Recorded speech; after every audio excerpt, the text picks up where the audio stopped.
Cameron here with Emerson Property Management. Every week I bring you tools, tactics, strategies, lessons I've learned, things that help me build up a sizable portfolio in about 2 years and now manage that portfolio. Have you guys bought an investment property and then thought a home warranty sounds great? What a perfect solution. Or the agent maybe said, hey, buy a home warranty, they'll take care of everything. If you guys have thought that, you're going to want to watch this episode because I break down some of the disadvantages of home warranty for your rental property. Before I get into that, if you guys find this valuable, please like, subscribe, share. It really helps us out. If you don't, or you have a problem or something, let us know. Comment below. Let me know what we can do to make this better. Why do home warranties suck? That is the main meat and potatoes of this. What is a home warranty? A home warranty is basically a company that you pay them $500 to $1,000 a year.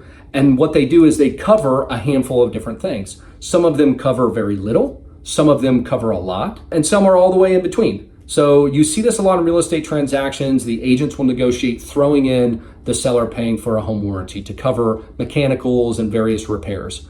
So you pay that $500 or $1,000 for the year, your premium, and then they handle stuff. You call them up and say, hey, there's something broken, we need to fix it, and you go through the home warranty company. So they kind of act like your maintenance coordination team or your maintenance team. So this is super popular if you're buying out of state. This comes up a lot. I want to talk through today why they suck, why it is hard to work with home warranty companies, and why we at Emerson do not work with home warranty companies.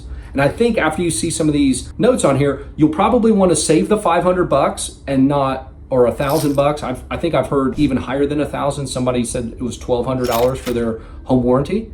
So save that money, and I think you might come out ahead if you work with a good property management company. So home warranties equals sucky. Why? These are the top 5. This is new to me. Meet you at the property. We had an owner who wanted to use their home warranty company. And again, I told him we don't work with it, but since you just bought it, as long as you don't renew, we'll bring it on. The service call, we put it in the home warranty company. They said, we need to meet somebody at the property. So somebody, whether that's you as the owner, and that's impossible from a state away, or the property manager has to go physically meet this person at the property or pay a vendor to go meet. So that's an expense. And you got to coordinate with their schedule. Some of them require somebody to be present, which gets into the second point, vacant properties. We just had this happen. We had a property turn over and all of a sudden the HVAC is not working. So we use the home warranty, the owner's home warranty company, and they don't go into vacant homes. Like most vendors, you'll have a lockbox code you give them. So they just mosey on in. Obviously with occupied properties, you get that tenant information, but again, they might not meet with the tenant at the property. They might want to meet with you, the policy holder. And if they don't, or they do, you want to make sure you understand that ahead of time. So will they go into vacant homes? Or are they going to require you to meet them at the property? These are two huge things. The third thing, service fees. So this particular home warranty company that's fresh in my mind charged $75 no matter what. As soon as they get to the property, you have to pay them $75. Now, they do require somebody to meet you at the property, or this company did. That's another $50 to $100, depending on what part of town it is. If we can even meet the person at the property. You want us to go meet that particular home warranty company? That's going to be a cost. I don't know if I can do it or not. We've got a schedule, and those timelines where you ever called in for gas or something, they give you 8 a.m. to 5 p.m. as your window, or 8 a.m. to noon. It's like, do you want to go pay a vendor, $50 an hour to go sit there for 4 hours, only for the home warranty company to cancel? Now you've just spent $200, $300, $400 before you even have the problem diagnosed. So these first 3 are super huge. If you get over this is say they don't have that, and you go into the coverage. So 1, you need to thoroughly read. If you're going to go through with a home warranty or you think the seller's going to toss one in for you, make sure you read it and understand it, because there are things that they might only cover a pound of Freon. They might not cover garage doors. They might not cover garbage disposals or appliances. Some of them, again, the packages are all different. You have stuff that covers very little and stuff that covers everything. So make sure you understand what that is. A home warranty company gets in there and they go in to start working on the HVAC and they say, this needs some R410 refrigerant, but we're only good for 2 pounds. And they charge 30% more than what our guys charge because it's a volume game. So we can get it done cheaper, more quickly. And the owner's not really saving that much money by the time they factor in the service. Okay, this is all before. They charge you this right up the get-go. Are they going to cover everything? Once you get in there, you pay your service fee. Are they going to cover it? And then the last one is the timeline. This particular home warranty company, we put a request in on Monday. They scheduled it. Their earliest appointment availability was Friday. That's 5 days. I don't know what state you're particularly in, but in Texas, there are timelines outlined in the Texas Property Code of things you have to respond to immediately and things that don't really require an immediate response. If you're trying to make sure that you follow the law, that's one thing. That's the bare minimum, right? The Texas Property Code, that's the bare minimum. We go even a step above. Treat these people like human beings. Your tenants are not just pawns. They are tenants, they are human beings, they have families, they have children.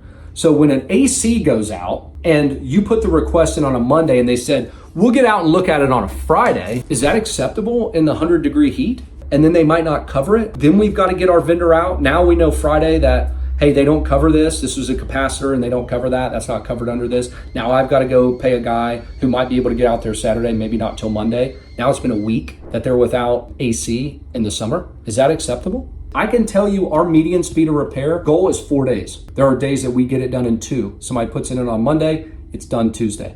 4 would be Monday to Thursday. So we're done. There are very few work orders, unless they come in on a Friday, Thursday or Friday, that go to the next week. They come in Monday, Tuesday, they're usually closed out that week. So be cognizant. This is I hate to say warning, but it really is. I see this a lot, and home warranty companies love it, and sellers love to throw it in. It's like, oh, this is gonna solve all your problems. You don't need a maintenance team, just use these home warranty cats. It becomes super problematic, especially if you're an out-of-state owner or you're working with a property management company. Make sure you understand what all your home warranty is expecting of you. I can tell you, based on the several $1 million in maintenance and thousands of work orders that we processed, because we have the extensive network, and your property management company should. That's one of the pieces you're hiring them for, the maintenance. But we get things done cheaper because of the volume. We're going to a handful of guys and giving them hundreds of thousands of dollars worth of work every year. We're getting it done cheaper and faster. And every single work order that we send, when we dispatch somebody to the property, the tenant gets a survey. We're at like 4.5 to 4.6 right now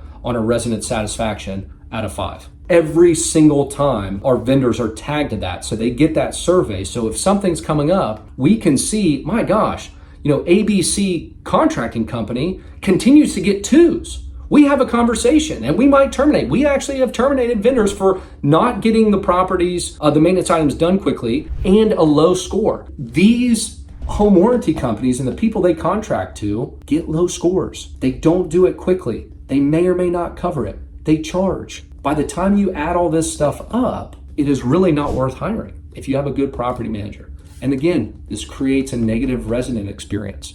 And you guys know the most expensive thing that you can do in property management is turn that unit over. I hope that was helpful. Next time you think about a home warranty company or hiring a home warranty company, stop, think through these items. Maybe it works for you. Most likely it doesn't. I'll catch y'all next week. Thanks for tuning in.